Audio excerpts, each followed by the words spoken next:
Shawna and Jody here with Real Sisters, Real Talk.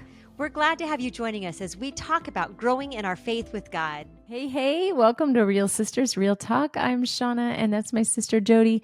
Happy summer to you. I hope you're just staying up way too late and sleeping in and out in the sun and outside and having fun. Of course, you can be outside year round in California, but in West Michigan, man, we gravitate towards the outdoors in the summer in a big way. It hits different. Like summer totally hits different in West Michigan than it does otherwise. And one of the things that's different about summer is we eat such different foods. We've talked about this on the show before or on the podcast before, and even shared some recipes on Instagram. I put up my chicken marinade recipe on Instagram, and maybe you've tried that out.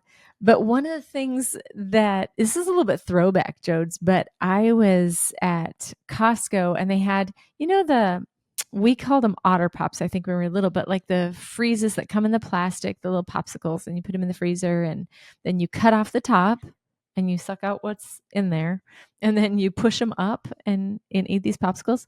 They had some at Costco and I was like, oh, that just screams summer and that just looks so good. And they were organic. And I brought them home and I froze them and I thought, oh, they're going to be healthy and they're going to be so delicious.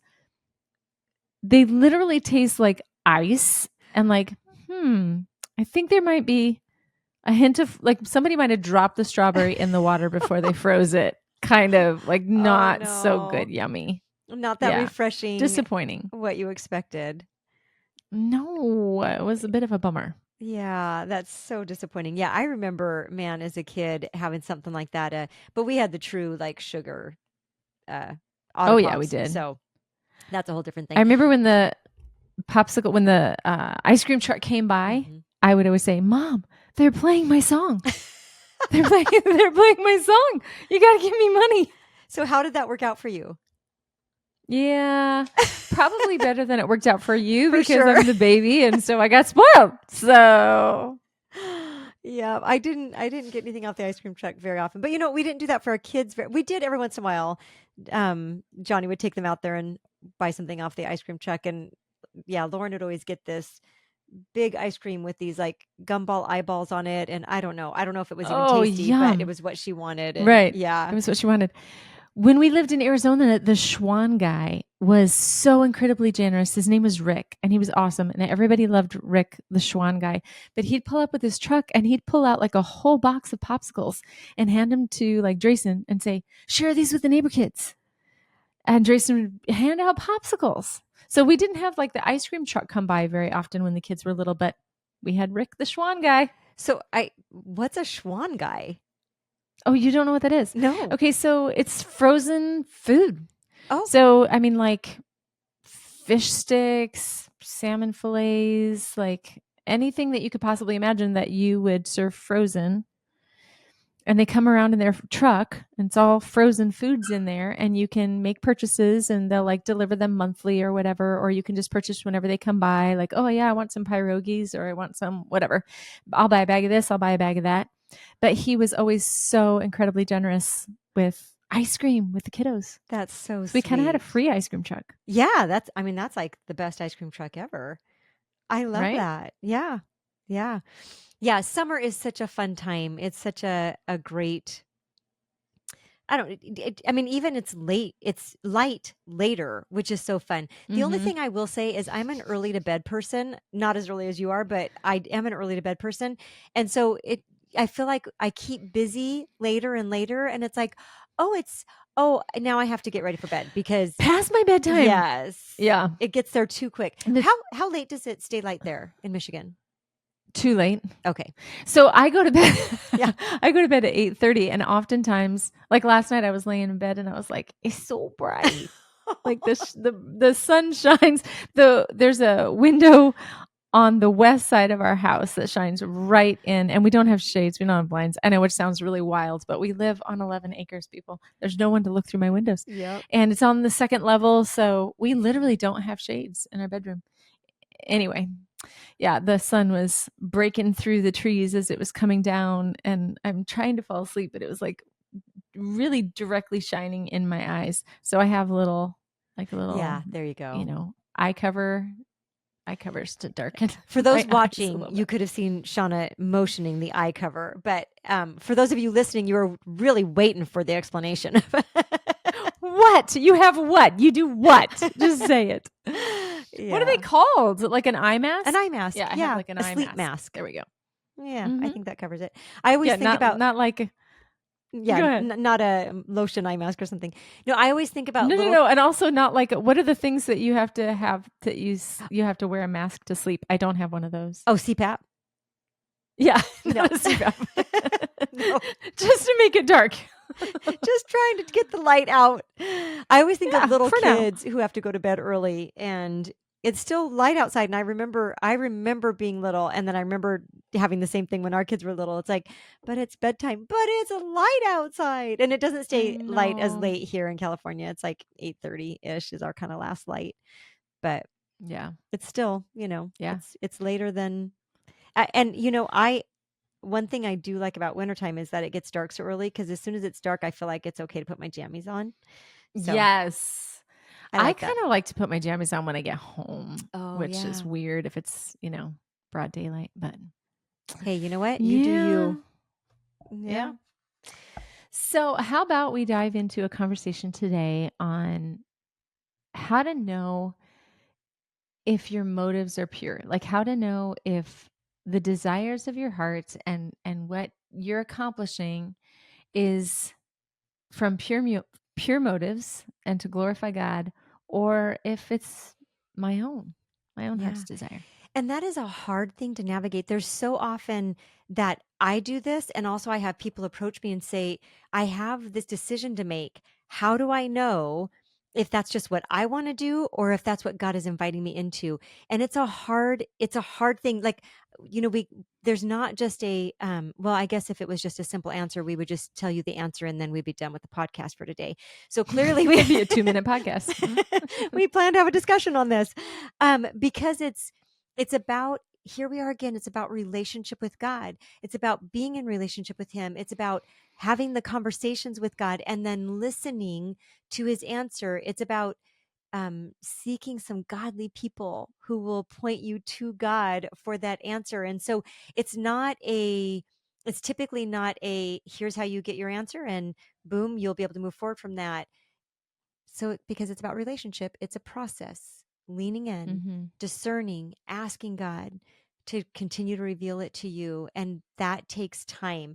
And we live in such a microwave culture that it's hard for anything to take time because we want the answer now and I want to move on to the next thing. And that's literally me. I just think let's do this so we can move on. Yeah. Now, let's do it Now. now. Let's do it right now. Like, why are you waiting? Yeah, I actually was chatting with a friend yesterday. I had lunch with a friend, and she was saying that she was spending some time with her nephew, and he kind of came alive to the idea that he could earn money. He's 5 years old, Oh. and had he had gotten, gosh, I can't remember how it started, but he ended up with 3 quarters. He was pretty excited about having 75 cents and what could he do with his 75 cents. And then she gave him 2 more quarters. So he had like $1.25. And Oh. anyway, then she said, oh, you could take back my cans and bottles and get money that way. So he did that and he earned some money that way. And then when they counted up everything that he had like $3. Oh. And I don't remember what day it was. It might have been like Friday. And she said, you have $3. We could go to the dollar store right now and pick out toys for $3. Or if you wait until Monday, I will double it and you can Oh, have wow. $6. And he's like, now, let's go buy the toy now. $3 is great. $3 works. Yeah, we definitely are an immediate culture, right? We want answers Mm-hmm. now and we don't want We to do. wait on those answers. And So processes are hard. they are. It takes work and effort and time. So one of the things, like when I'm trying to discern what God is showing me or discern if this is my desire or is God leading me here, I'm really trying to get wisdom from him. I go to him in prayer. There are many ways that I approach discerning what God is revealing. But one of the ways is I go to him in prayer and I'll ask him for wisdom. God, would you guide me in this decision? But one of the things I also love is the practice of detachment. And so I have this book, Spiritual Disciplines. It's a spiritual disciplines handbook, and it talks about the practice of detachment. And it says that the definition is detachment means replacing the attachment to idolatrous, oh, my page flipped, sorry, idolatrous relationships and self-serving goals and agendas for success, money, power, ego, productivity, and image with wholehearted attachment to and trust in God alone. So detachment is that um it's really a releasing of, okay, God, my heart's desire is this. I'm going to lay that Mm. at your feet and I'm going to trust you with this. Now, would you lead me in the decision that you have for me to make? So it's kind of releasing what I desperately want and Yeah. trusting God. And it is an active practice to do that. So there might be a constant laying down. Because honestly, like even when I'm discerning God's will, I can manipulate my situations. And I've heard people do this too, and I've done it myself of, you know, um, I was asking God and this car drove in front of me and it was red and I wanted the red apple, not the green one. So certainly that's what he wants me to have because that Sure. he showed me where that's not discerning God's will. We do need to pay attention to what's around us, but we need to make sure that we are not trying to manipulate. And that's hard. Yeah, that is really hard. The discerning God's will. I love that what you're suggesting as far as the need to release before we grab onto, because like sometimes we're white knuckling. We're holding on to what we're holding on to so tightly that we could be white knuckling our fists while we're praying, God, show me what you have for me and put it in my hands. We're holding on to something else at the same time. And so to truly be able to hear from the Lord means having to open up our hands and be open-handed to what his will is and his plan is. It's Right. And good. so that might look like one, recognizing it and naming it. God, this is the desire of my heart. And I recognize that this is what I want. And then confessing that. And I recognize, Lord, that that is probably a desire of my own heart. And so please forgive me for wanting anything outside of your will. And Mm. would you help me to walk forward in this, in what you have for me? I think there's a real letting go in that kind of an approach to it. Yeah. Yeah, that is good. That is really helpful, the letting go part. Um, One of the ways when I think about kind of examining my motives, one of the things that's important for me in the journey is to keep examining my motives. Like Right. oftentimes I might start with a right motive. Let's say for instance, when I used to lead worship at our church, I was responsible for leading the team once a month, and I would put together the music and I would communicate with the team and I would run the rehearsal and then I would run the worship set on Sunday morning and lead the congregation through it. And I did that because I wanted to usher people into the presence of God. I wanted them to experience Him in a powerful way, honestly, genuinely. And then there were times that I would get to rehearsal and we'd be rehearsing and we're going through a specific part of the song. And I'm like, oh, we are in the pocket. Like we sound so good right now. Like the people are going to love this on Sunday. Everybody's going to be talking about this song when churches, and it's like, wait a minute, hang on just a minute. What are your motives? you know, just Yes. a reevaluation. So I think that a lot of times we like to set it and forget it. And just like, hey, I checked my motives. My motives are good. And so I'm moving forward. Okay. But don't let go of that conversation of continuing to visit your motives with the Lord and let Him speak into the situation, because it can be ever unfolding. I can get to church on Sunday morning and we pray and we're so excited to dive into the worship and usher people into the presence. And it's all about you, it's all about your glory. And then the people really do respond to a song in a powerful way. And I'm feeling pretty big for my britches all of a sudden, and it's like just continually releasing that to the Lord. 100%. And even continually ask the Lord. One of the examples I like to use a lot is even with Joseph and Mary. They were told to go to Egypt, right? So Joseph takes Mary and Jesus to protect Jesus and goes off to Egypt. Um, and then in a dream, he's told to go, he may go back to Bethlehem, that's safe to go back. As he gets close, as they get close, then he gets another dream from an angel and he says, actually, it's not safe for you to go into Bethlehem, go to Nazareth. So there's this constant listening. It's a constant leaning in and asking God. I think sometimes when we're discerning our even, at where we're supposed to go or whatever that is, it's literally what you just said. Like if we discern our motives and yeah, we're on the right track. So now I can just pick it up and I can run with it. No, we have to keep checking in. We have to keep asking, Lord, is this how you want me to walk? Is this the direction you want me to go? Because it's about relationship. And Yeah. relate if we're constantly leaning into God, then we are constantly leaning into that relationship with him. So it's not about learning what we need to do and then taking it and running with it. We want to stay in communication with him, continue to Mm-hmm. lean in. It's good. Yeah. I think one of the other things that I find challenging in this when we're discerning God's will and um is that sometimes we can say, if God opens this door, then I know to go there. And if he closes this door, then I know he doesn't want to go me to go there. And so then we're relying on open opportunities, closed opportunities instead of relying on relationship with God. And I don't want to discern God's will by happenstance like that. I don't know. I just probably made up my own Right. word. Um but I yeah, like it. okay, we'll use it. We want actually to discern God's will based on relationship with him. And so yeah, and it's again, it's navigating that. Is this the desire of my heart, or is the desire of my heart in line with what God has for this? Mm-hmm.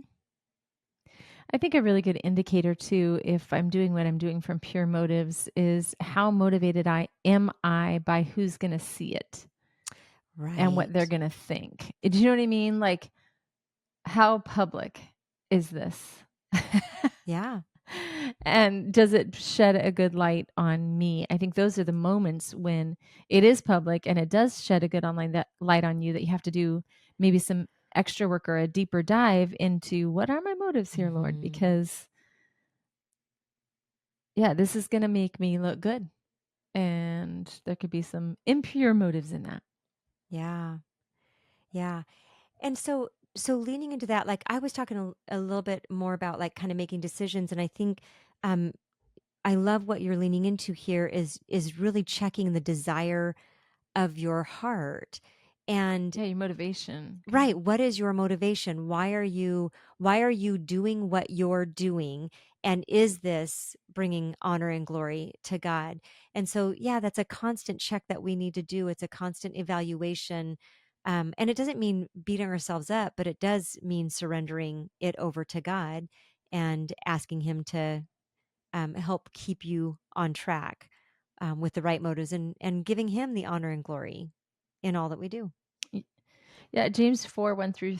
Oh, hang on just a minute. Matthew 6, first, I'll share that one first. Says, be careful not to practice your righteousness in front of others to be seen by them. If you do, you will have no reward from your Father in heaven. Like, that's it. Whatever you just got for the thing that you did, that other people went, hey, that was awesome, Jodes. That was really cool how you sacrificially gave, blah, blah, blah. I had a situation back when we lived in Arizona. I was made aware that a friend's family was in need. And so we didn't have a lot at this point, but we wanted to meet the need. And so I had a budget, very specific cash budget.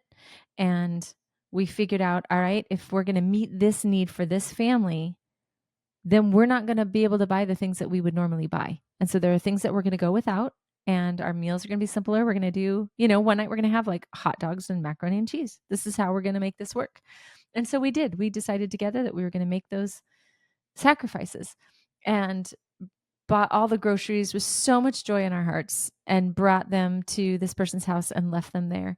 And within a couple of days, we had a pool in the backyard and we lived in Arizona, and this person was over at our house, and she had just gotten a fresh pedicure Ah, and fresh manicure. And I'm telling you, Jodes, yeah. I had a heart problem with Yeah. that. I was like, are you kidding me right now? Like, we are literally having hot dogs and mac and cheese tonight so that we can provide your family with groceries. And you just got a pedicure and a manicure? And I had to wrestle with that big time. And I really did wrestle with it. I brought it before the Lord and I was like, I'm not happy about being generous. Like, I thought I did what you told me to do. And now I'm mad about it. And I wish I hadn't. And the thing that as the Lord and I kind of wrestled it out, that the Lord brought to my mind and attention was, you have no idea how she got that manicure and Yeah. pedicure. Maybe somebody else heard what was going on in her life and they said, you know what? We're going to bless her with a gift card Yep. to get her nails done. Like, and I felt, then I was like, oh, you're right, but I had to do a heart check on that one because it cost us. It wasn't in abundance. Like, oh, you're having a hard time? We're not. We'll help you. It, it changed the way that the week played out for our family and what we ate. And so, yeah, I kind of struggled with that one. Yeah. And we do that. We tell ourselves a story. We fill in the blanks of things that we don't know, which then impacts how we see it. And so, what a beautiful picture of the Lord revealing to you. And you don't know what the right answer was. You don't know how she actually got the pedicure, and it doesn't matter because it could have been something different. And your intention, your heart was to help provide for this family. You did that, right? That's a beautiful And thing. I felt right. And I felt great about it Yeah. until I saw that she had something that I couldn't have Yep. because I had sacrificed for her family to have, to have more. So anyway, it does reveal the motivation of our heart, right? Like, we can do all the right things and still be yucky inside. There was definitely a moment in that journey for me where I got ugly on the inside, and Yeah. I was mad that my kids specifically were having to sacrifice because, you know, because we had made this decision. So, yeah, we need to keep our hearts before the Lord and ask him to examine our hearts and to know where we're at and to help us to know where we're at. Keep our hearts pure. Yeah. I love that. And that's a constant work. It's not something that we get to do, every Tuesday at 10 and move on with our week. It's something that we have to Right. revisit all the time. And so what that really looks like is, so Shauna, just you modeled that out in that story of, Lord, what's going on in my heart? I am feeling frustrated here. And then God just says, hold up, hold up.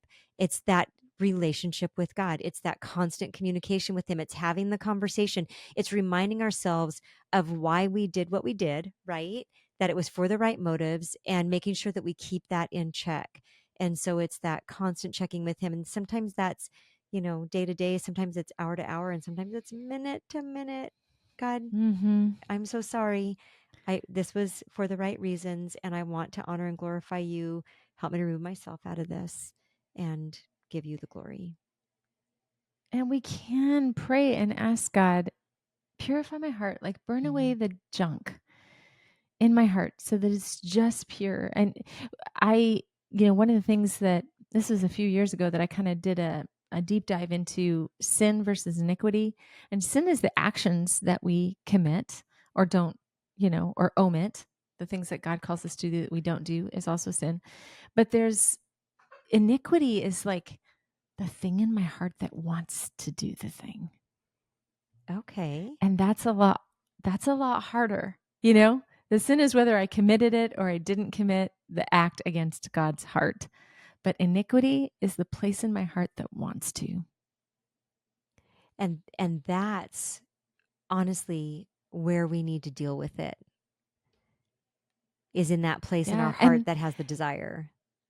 the hopeful part of that is that Jesus Christ died for our sins and our iniquities. So he died Yeah. for the sins that we commit, but he also died for that place in our heart that wants to pull away from him and do our own thing. Yeah. And just as just to process also when we do lean into those pulling away from God and getting the desire of our heart, pursuing the desire of our heart, there are consequences that come with that, and that's a separation of relationship with God. And so, um, just an encouragement to lean in to honoring God and living for Him. Lean into discerning His will in the situation you're in. Lean into the forgiveness that He offers.